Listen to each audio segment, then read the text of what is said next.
hand if you either like, enjoy, or do well in math. Okay, a few of you, and you can lower your hands. For those of you who did not raise your hand, I might have an explanation if math is hard for you. A couple years ago, I got a diagnosis called Dyscalculia at the age of 14, and this fully made sense as to why math was such a struggle area my whole entire life. Dyscalculia is a math learning disability and is neurological in origin, and it makes it really hard for individuals to perform, comprehend, retain, and recall math facts and math concepts. 1 in every 20 people have dyscalculia, and according to Hughes et al., rates for dyscalculia are very similar to those of dyslexia and range around 4 to 6% of the population, so it's not very uncommon. You just probably have not heard of it. I'm coming here today with my lived experience of 18 years with dyscalculia, and I'm also an online learning disability advocate. I talk about dyslexia and dyscalculia openly, and I have my own website as well. Awareness for dyscalculia is crucial because not only does it impact mathematical abilities inside the classroom, it also impacts them outside the classroom. So support is necessary for these individuals. Next slide, please.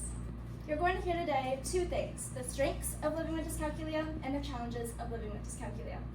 Next slide, please. Starting off with the strengths, we have creativity. Things like photography, videography, and art in general don't require a lot of math, so that's why people tend to excel in these types of areas. Cher, the singer, has dyscalculia. That's an art form, and again, she is very successful, even though she has a math learning disability. Verbal communication is the next one. It's very closely tied to verbal reasoning, which is how people think and process information aloud.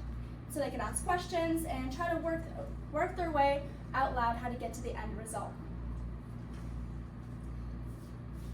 Empathy is the very next one. Since a lot of people struggle with math, especially those with dyscalculia, they can empathize with others who also struggle with math much more than others who do not have dyscalculia. Persistence. There's a lot of ways to get to the end result, so do not give up. For example, with an addition problem for like 1st or 2nd graders, they can either count on their hands, draw the picture, they can use blocks or a number line. There's a lot of ways. Next slide, please. Basic math facts. For a very long time, I did not know that 3 plus 7 and 7 plus 3 were the same result of 10. Because the numbers were in a different order, my brain saw that and thought it was a new problem completely. That was not true though. Mental math. This is really hard for paying for items, for example, because if you do not know your basic math facts and you can't store that information in your brain, how are you going to pay for an item? It's challenging. Counting. I have a dot pattern of 4, and again, it looks differently, so my brain cannot visually see that and understand that was a group of 4. I would have to count by ones in order to find the correct answer.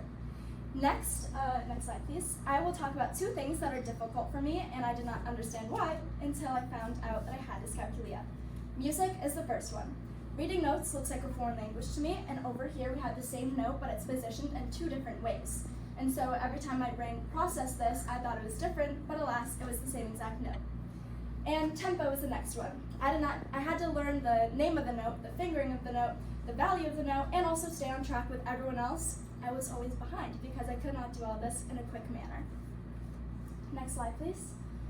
I have 2 sources before I get to driving, but they tie into this. According to Brain Sciences in 2024, 26 people with dyscalculia, 26 people without were tested. They asked a lot of questions regarding time, measure, estimation, and distance. One question, for example, was, can you estimate the distance between your house and this hospital? In the end, it was very hard for individuals with dyscalculia in the areas of time, estimation, and measurement. This goes perfectly with another source that I have by Rajendra Kunwar in 2024. It says, quote, dyscalculia can impede abilities needed for everyday tasks involving amounts, time, distance, speed, and calculation. Perfect again because I'm about to talk to you about speed. When I was first driving, my speedometer was not digitalized, and so therefore in my brain it looked like an analog clock. This is shown over here. It's very similar, right? So I was getting tripped up until I found that there was a digital speedometer app, and I downloaded that, and it worked perfectly from there on out. The next one is directionality. Things like left, right, north, south, east, west, all of those are very difficult for people who have dyscalculia. So I would tell my parents to do hand signals to the left and to the right as they verbally said left and right. Spatial awareness. This is your body's position, or in this fact, my car's position in relation to other objects. For parking next to a gas pump, for example, I would accidentally be really far away from that gas pump because in my brain I was going to hit the gas pump. That's not true though, I was actually really far away. And that ties into spatial awareness difficulties. Next slide, please. So we've covered a lot in a little bit amount of time.